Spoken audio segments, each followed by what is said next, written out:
আমাদের যদি উচ্চ রক্তচাপ বা হাইপারটেনশন থাকে এবং সেটা যদি অনিয়ন্ত্রিত থাকে অর্থাৎ কন্ট্রোলে না থাকে, তাহলে সেখান থেকে আমাদের হার্টের কি কি ক্ষতি হতে পারে চলুন এই ভিডিওতে আজ আমরা সেগুলো নিয়ে আলোচনা করি। নমস্কার, আমি ডক্টর মনোদীপ, আমি একজন মেডিসিন বিশেষজ্ঞ।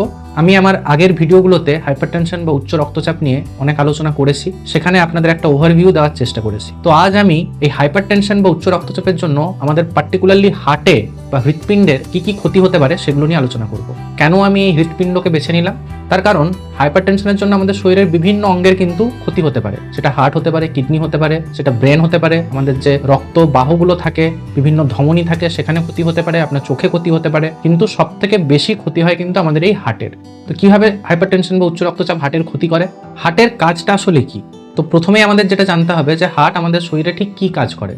হার্টের কাজ হলো পাম্পের মতো। আমাদের এই শিরা উপশিরাগুলো থেকে রক্ত কালেক্ট করে এবং সেই রক্তটাকে আমাদের শরীরের নানা অঙ্গ প্রত্যঙ্গে পৌঁছে দেয় দরকার মতো। ঠিক পাম্প যেভাবে পাইপের মাধ্যমে জল সরবরাহ করে, ঠিক একই কাজটা কিন্তু আমাদের শরীরে হার্ট করে। হার্ট আমাদের কাছে অত্যন্ত গুরুত্বপূর্ণ একটা অর্গান, এবং হার্ট যদি একবার বন্ধ হয়ে যায় তাহলে কিন্তু আমাদের জীবন সেখানেই থেমে যাবে। তো ঠিক একইভাবে যদি একটা পাম্পের পাইপ যেটাতে জল যাচ্ছে, সেই পাইপে যদি বেশি প্রেসার থাকে তাহলে পাম্পের কাজ করতে অসুবিধা হবে, তাহলে আপনার বড় সাইজের পাম্প দরকার হবে। ঠিক একইভাবে যদি আপনার প্রেসার বেশি থাকে তখন হার্টও কিন্তু অ্যাডাপ্ট করার জন্য তার আকারটাকে বাড়িয়ে নেয়, যেটাকে আমরা হাইপারট্রফি বলে থাকি। তো হার্টের সাইজ বেড়ে যায়। এবার হার্টের সাইজ বেড়ে গেলে কি হার্ট ভালোভাবে কাজ করতে পারবে? না।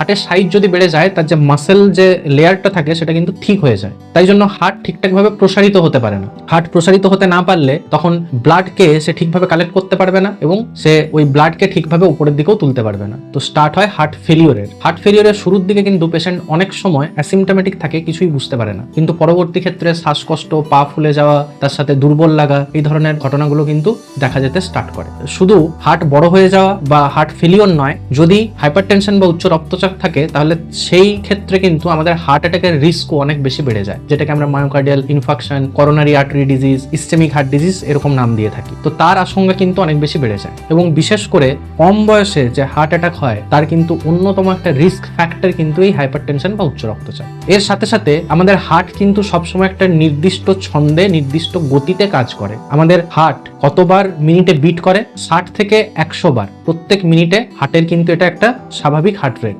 কখনো আমাদের হার্ট রেট খুব একটা বেশি দরকার হয় না, কখনো হার্টকে কম বিট করতে হয়। যখন আমরা বসে শুয়ে থাকি বা ঘুমিয়ে থাকি তখন বেশি রক্ত সঞ্চালনের দরকার হয় না, তাই হার্ট রেটটা তখন কম থাকে।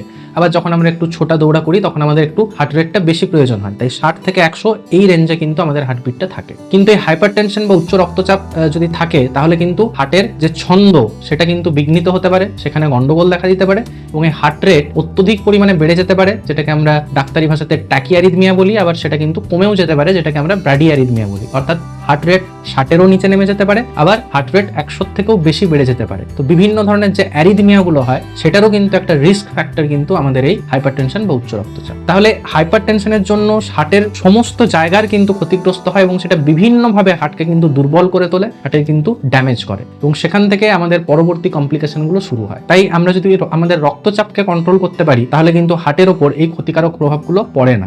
দেখা গেছে এফেক্টিভলি যাদের ব্লাড প্রেশার দীর্ঘদিন ধরে কন্ট্রোলের মধ্যে থাকে তাদের ওই বড় হয়ে যাওয়া যে হার্ট, যেটাকে আমরা হাইপারট্রফি বলি, সেটাও কিন্তু ধীরে ধীরে আবার তার স্বাভাবিক আগের অবস্থায় ফিরে আসে। কিন্তু সেখানে যদি বিভিন্ন ধরনের ডিজেনারেশন স্টার্ট হয়ে যায়, অর্থাৎ সেটা যদি অ্যাডভান্স স্টেজে চলে যায়, তখন কিন্তু সেই জায়গা থেকে আবার আগের অবস্থায় ফিরে আসাটা অনেকটাই কঠিন। তাই চিকিৎসা ক্ষেত্রে আমরা সবসময় একটা কথা বলি, যত তাড়াতাড়ি আপনার রোগ ডিটেকশন হবে তত আপনার জন্য ভালো, এবং যত তাড়াতাড়ি সেই রোগের চিকিৎসা শুরু হবে তত সহজে আপনি রোগটিকে কন্ট্রোল করতে পারবেন, এবং তার পরবর্তী যে ফিউচার কমপ্লিকেশনগুলো সেখান থেকেও কিন্তু আপনি নিজেকে দূরে রাখতে পারবেন।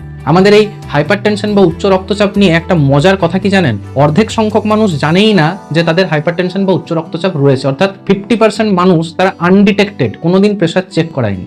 যাদের ডিটেকশন হয়েছে তাদেরও অর্ধেক সংখ্যক মানুষ এটা নিয়ে সচেতন, তারা ওষুধপত্র খায়। আর যারা ওষুধপত্র খায় তারাও কিন্তু সবাই যে রেগুলার খায়, ঠিকঠাক ভাবে খায়, সব কথা ডাক্তারবাবু শোনে তা কিন্তু নয়। তাদেরও দেখা যাচ্ছে যারা ওষুধ খায় তাদেরও 50% এফেক্টিভলি তাদের ব্লাড প্রেশারকে কন্ট্রোল করতে পারে। তাই প্রেশার রোগটা শুনে যতটা মনে হয় না যেটা একটা খুব সাধারণ রোগ, সবারই প্রেশার হয়, প্রেশারের ট্রিটমেন্ট করা খুবই সহজ, এরকম কিন্তু একদমই নয়। এটা কিন্তু অত্যন্ত খারাপ এবং এটা একটা অত্যন্ত জটিল বিষয়। তাই হাইপার টেনশন নিয়ে আমাদের সবাইকে সচেতন থাকতে হবে, সতর্ক থাকতে হবে। এবং আমি যে কথাগুলো আগে বলেছি সেগুলো আরেকবার আপনাদের মনে করিয়ে দিতে চাই যে আপনার টার্গেট ব্লাড প্রেশার কিন্তু সাধারণভাবে 140/90 এর নিচে থাকতে হবে যে কোনো মূল্যে, এবং কিছু কিছু ক্ষেত্রে আমাদের টার্গেট কিন্তু 130/80 আরও কিছুটা কমে আসে, সেটা আপনার বাকি শারীরিক অবস্থাগুলোর উপর নির্ভর করছে। তাই 140/90 এর ওপরে যদি আপনার প্রেশার যায় তাহলে কিন্তু আপনাকে অতি সত্বর তার জন্য চিকিৎসা শুরু করতে হবে এবং আপনার ব্লাড প্রেশারকে কন্ট্রোল করা আপনাকে নিজেকে শিখতে হবে। যদি ভিডিওটি আপনাদের ভালো লেগে থাকে তাহলে অবশ্যই অনেক লাইক, শেয়ার আর কমেন্ট করুন, এবং এইভাবে হেলথের ছোট ছোট বিষয় নিয়ে আপডেটেড থাকার জন্য আপনারা আমার চ্যানেলটি সাবস্ক্রাইব করে নিন, যাতে আমার পরবর্তী ভিডিওগুলো আপনারা মিস না করেন। নমস্কার।